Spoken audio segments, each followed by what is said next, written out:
They're smart, they're driven, but they don't have enough money to go to college. Today on Cityline, 3 innovative solutions to leveling the financial playing field.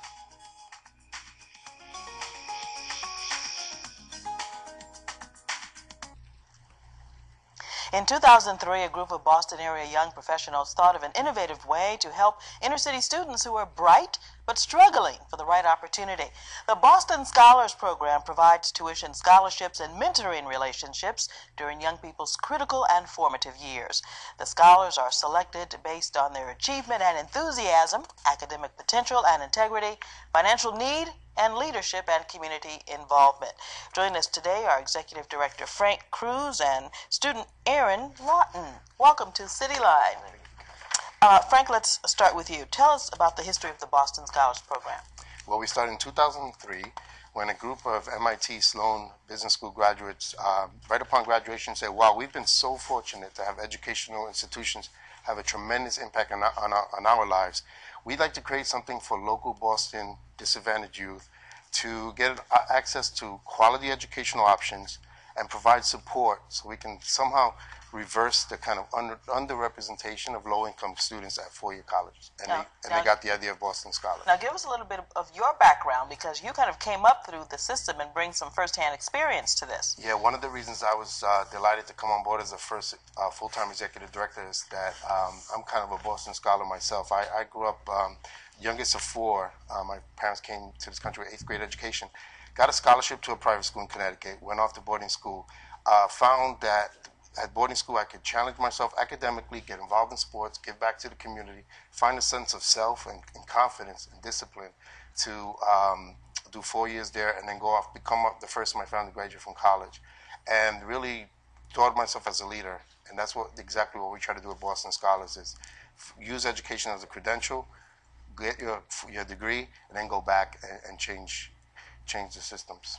And someone recognized that potential in you, and through the Boston Scholars Program, you are recognizing potential in young people like Mr. Lawton here. Hi. Hi. How are you? How old are you, sir? 16. 16. Tell us about your hopes and dreams for an academic career. Well, right now I'm at New Hampton School. It's a boarding school in New Hampshire, and basically after I graduate from there, I want to go to college. And that school is like a good opportunity. It prepares students for college, and you get to meet, kids from all across the world and stuff like that. How has that made you feel in terms of being prepared for college? It basically, teaches you responsibility because you're away from home, and, you're independent because, you have to, plan accordingly and stuff like that. And, basically, it's just getting you ready for college, so when you go to college, it's not like a big shock to you because you're already used to it.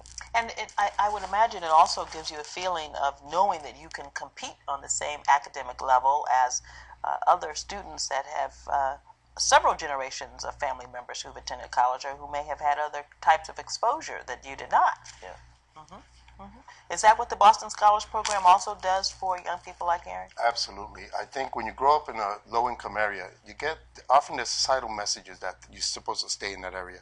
And what we hope to do is bring a number of scholars together, let them know they're incredible in their skills and their talents, help them kind of develop their academic skills, and empower them to see themselves as future leaders, that they have something to contribute, whether it's at New Hampton or North Cambridge Catholic or Newton Country Day or Boston College High School. And many of our students do lead and contribute back.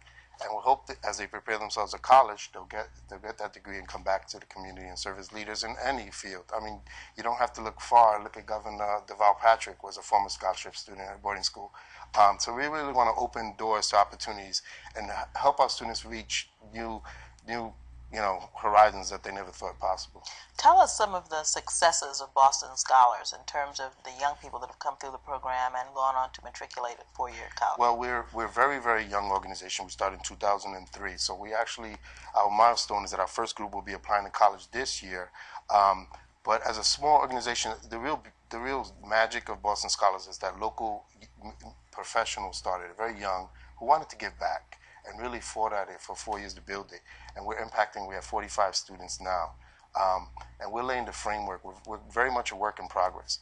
But with the energy in the organization, we see that we will soon have college graduates Aaron, and we're developing them for leadership positions. And so there's a lot of great energy, and I encourage anyone who's interested in becoming a mentor, work on events, work with our students, speak to us about their industry and their career, to come and seek us out at bostonscholars.org. And tell us how the program is funded. We are 100% privately funded by individuals, corporations, and foundations.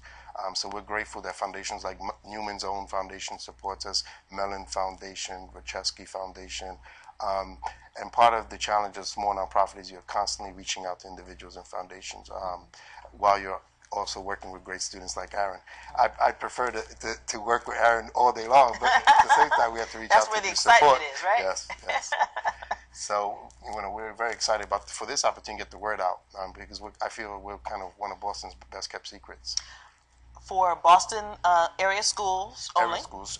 Well, we encourage our students to go as far as they want. I mean, Aaron has the courage to go to New Hampshire. No, I'm sorry, for you draw from Boston, from Boston proper, currently, yes, to yes, feed yes. into the program. Yes, absolutely. There was a time, several years ago, when a high school diploma was a guarantee of success, but in this global economy, you have to have a college degree. Absolutely. The college degree is the credential you need to make a difference as a leader, to be a self-sufficient citizen, to give back, and that's what we're working with our students to work towards. And there's a crisis in this country that low-income students, especially from minority group backgrounds, are not represented on campus. And this is a message I got early that our voice needs to be heard, and that's why we think what we're doing is so important. Okay, Aaron, we're going to give you the closing word. We know you're going to go to college in a few years. Tell us what you're thinking about doing in terms of a career after college. I don't really know yet. I mean, probably something involved in sports, because I like sports a lot. Sports management? Yeah, probably, something like that. Mm-hmm. So, I mean, something like that. Okay, well, whatever it is that you choose, I'm sure you'll be a success at it. Thank you. Okay, congratulations to you, and Frank, thanks for joining us today. Now, for more information about Boston Scholars, see their website, bostonscholars.org. Thanks so much for joining us, everyone, and we'll see you again next week. Bye-bye.